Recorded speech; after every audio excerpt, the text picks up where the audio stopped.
ওম শান্তি। Good morning. সবাইকে নমস্কার জানাই। আজ 12ই জানুয়ারি 2026 সাল। আজকে একটা বিশেষ দিন। সেই দিনটা কি? আজকে স্বামী বিবেকানন্দের জন্মদিন। সারা ভারতবর্ষ জুড়ে ওনার জন্মদিন পালন করা হয়। আমরা ওনাকে শ্রদ্ধা জানাই। এরকম ব্যক্তিত্ব যুগে যুগে আমাদের মাঝে আসুক, আমাদেরকে অলৌকিক লৌকিক দুটো জ্ঞানে পরিপূর্ণ করুক। তো আজকে আমাদের অসীম জগতের পিতা, আমাদের সদ্গুরু দাতা আর আমাদের ডাইরেক্টর আমাদের বলছেন, তোমরা লৌকিক ও অলৌকিক দুরকম স্টেজে অভিনয় করো। তাই আজকের বিষয় লৌকিক অলৌকিক অভিনেতা অভিনেত্রী। তো আমরা দুটোর ব্যালেন্স কিভাবে করতে পারি? কারণ আমরা তো আর সন্ন্যাসী মানুষ নই যে ঘর পরিবার ছেড়ে বন জঙ্গলে চলে যাব আমাদের তপস্যা করার জন্য। সেটা একদমই ঠিক নয়। তাই আমাদের পিতা বলেন যে আমি তোমাদেরকে ডাইরেকশন দিচ্ছি, তোমরা এমন শ্রেষ্ঠ অভিনেতা অভিনেত্রী যে দুটো স্টেজ মেকআপ করো।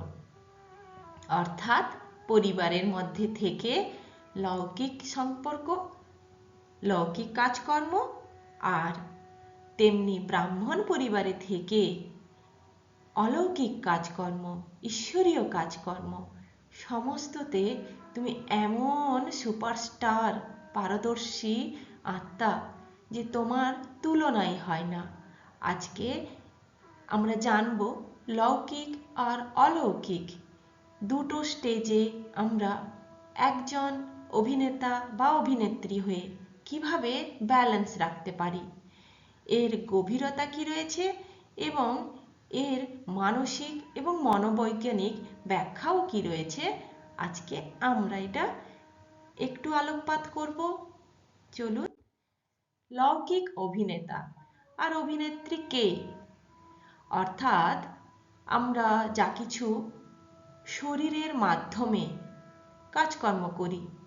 আমরা শিশু অবস্থায় শৈশব কাটিয়েছি, যৌবন অবস্থায় আসার পরে আমাদের এক এক দায়িত্ব বেড়ে গেছে।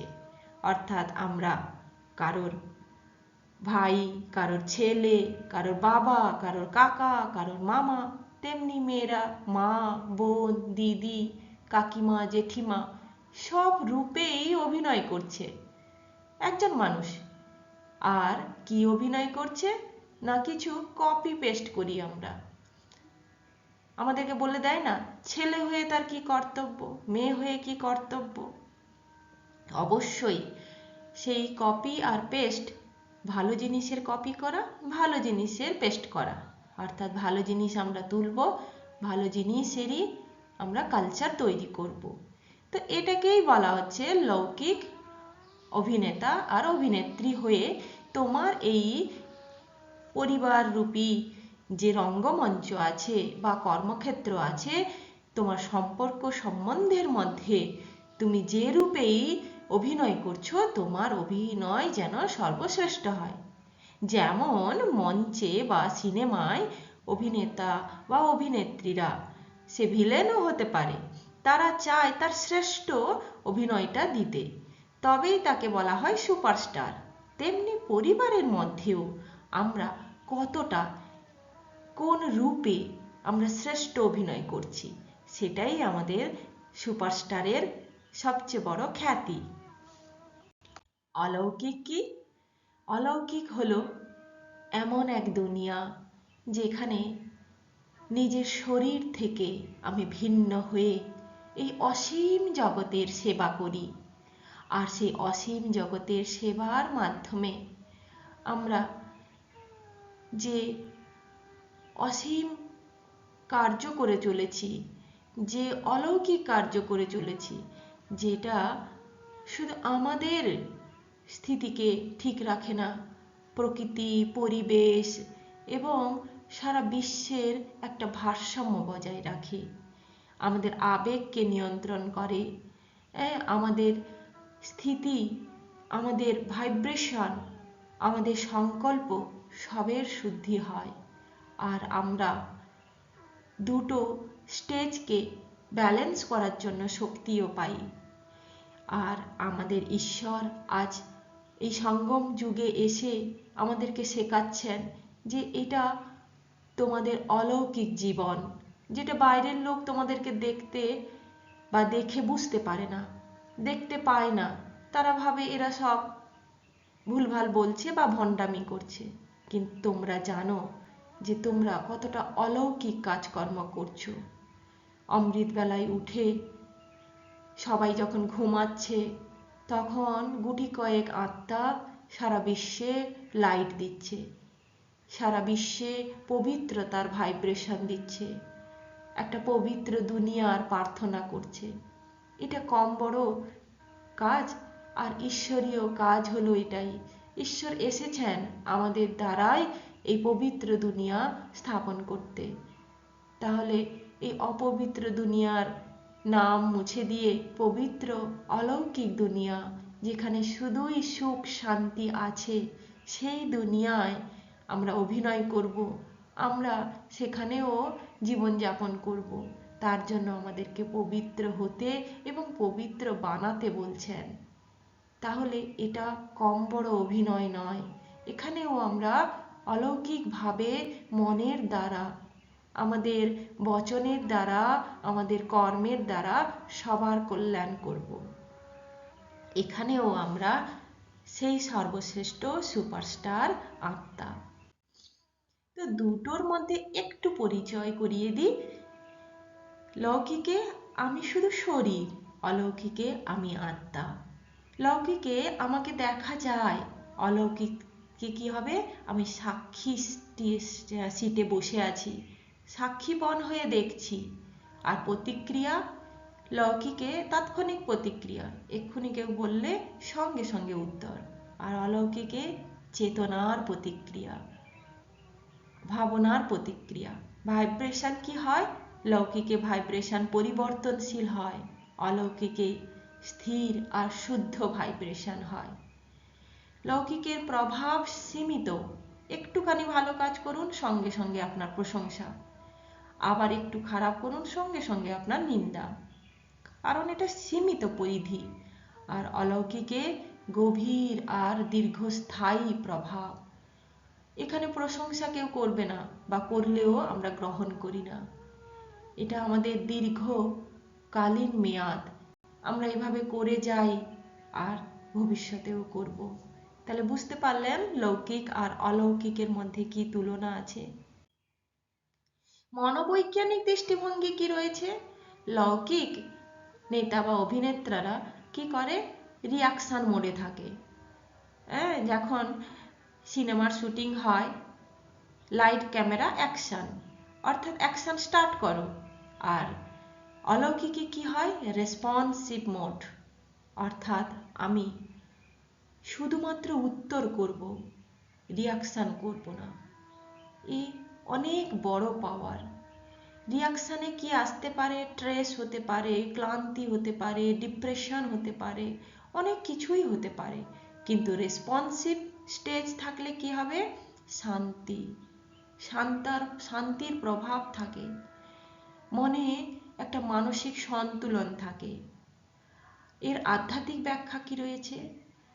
না, আমাদের স্বামী বিবেকানন্দ বলুন, পরমেশ্বর, আমাদের ঈশ্বর বলুন, বা যত মহান আত্মারা, ওনারা বলে গেছেন, যেমন রামকৃষ্ণ দেবও বলেছেন, এই পৃথিবী একটা রঙ্গমঞ্চ, আমরা এই রঙ্গমঞ্চে শুধুমাত্র অভিনয় করছি, ড্রামা প্লে করছি। আর আমাদের বাবা তো সবসময় বলেন, এ ড্রামা তৈরি করা ড্রামা, কল্পের পূর্বেও এরকম হয়েছিল, কল্পের অন্তিমেও এরকম হচ্ছে, এটা কন্টিনিউয়াস প্রসেস। তাহলে ভাবুন, তাহলে এই ড্রামা যখন তৈরি করা, যা কিছু হবার হবেই, তাহলে আমরা এত নিজের উপরে চাপ নিই কেন? তো এভাবেই যদি আমরা আধ্যাত্মিক ব্যাখ্যাতে ধরি তাহলে আমাদের মনের দুর্বলতা কেটে যায়, মোহ কেটে যায়, মায়া কেটে যায়। তাই আজকের মুরলিতে বাবা বলছেন যে মায়াজিত হও, মোহজিত হও। বললে তো আর জেতা যায় না, এভাবেই নিজের দুর্বলতাকে কাটাতে হবে। নিজেকে সাক্ষী দ্রষ্টা হয়ে দেখতে হবে যে পাপেট শো চলছে আর আমি আত্মা এখানে অ্যাক্টিং করছি। এভাবে যদি আমি ভাবি তাহলে আমি সহজেই মায়াজিৎ মোহজিৎ হয়ে প্রকৃতিজিৎ হয়ে সুপারস্টার হব। লৌকিক অভিনেতা অভিনেত্রী যার মধ্যে লৌকিক অভিনেতা কি না, তিনি দৃশ্য দেখেন, আর অলৌকিক হচ্ছেন কি সাক্ষী দ্রষ্টা, সন্তুষ্ট দ্রষ্টা, সর্বদা স্থির, আর তার প্রভাবও দীর্ঘস্থায়ী প্রভাবশালী প্রভাব হয়। অলৌকিক আত্মা জানে আমি অভিনেতা, আমি দৃশ্য নই, আমি অদৃশ্য অভিনেতা। আমি এমন এক অলৌকিক শক্তি যে শক্তির দ্বারা আমি সবাইকে শান্ত করতে পারি, আপন করতে পারি। এর জন্য বিশেষ অভ্যেস কি আছে? প্রতিদিন 1-2 মিনিট নীরবে থাকা, সাক্ষীভাবে দেখা, সন্তুষ্টি ও শুদ্ধ ভাইব্রেশন ছড়িয়ে দেওয়া, মিষ্টি কথা বলা, মিষ্টি দৃষ্টি, মিষ্টি সম্পর্ক, আর নীরবে সার্ভিস করে যাওয়া, যেটাকে অলৌকিক সার্ভিস বলা হয়। আর দৈনন্দিন আমাদেরকে একটু চেকিং করতে হয় যে আজকে আমি কোন পরিস্থিতিতে বা কোন স্টেজে অভিনয় করলাম, আমি কি সন্তুষ্ট থাকলাম না আমি কখনো কখনো অসন্তুষ্টি প্রকাশ করলাম, আর আমার অভিনয় কি লৌকিক না অলৌকিক, আমি কতটা সাক্ষী দ্রষ্টা হলাম, এটা নিজেকেই চেকিং করতে হয়। আর লাস্ট আমরা এর প্রত্যাশিত ফল কি পাবো? আমাদের মানসিক যে ভারসাম্য সেটা হালকা হয়, স্থিরতা আসে, মুখে স্বাভাবিক মাধুর্য আসে, আর প্রতিক্রিয়ার বদলে আমাদের সচেতন উত্তর অর্থাৎ রিয়াকশন নয় রেসপন্স আসে, আর নীরব সার্ভিসের অনুভব করা যায়। এর মাধ্যমে আমরা একটা সুন্দর অনুভূতি লাভ করি যে আমি কতটা শক্তিশালী, যে দুটো দিকই আমি ব্যালেন্স করছি, তাই না? ওম শান্তি। ছবিটা একটু ভালো করে দেখুন, তাহলে খুব সুন্দর আপনাকে লাগবে যে একজন কিভাবে দুটো দিক ব্যালেন্স করতে পারে। ওম শান্তি।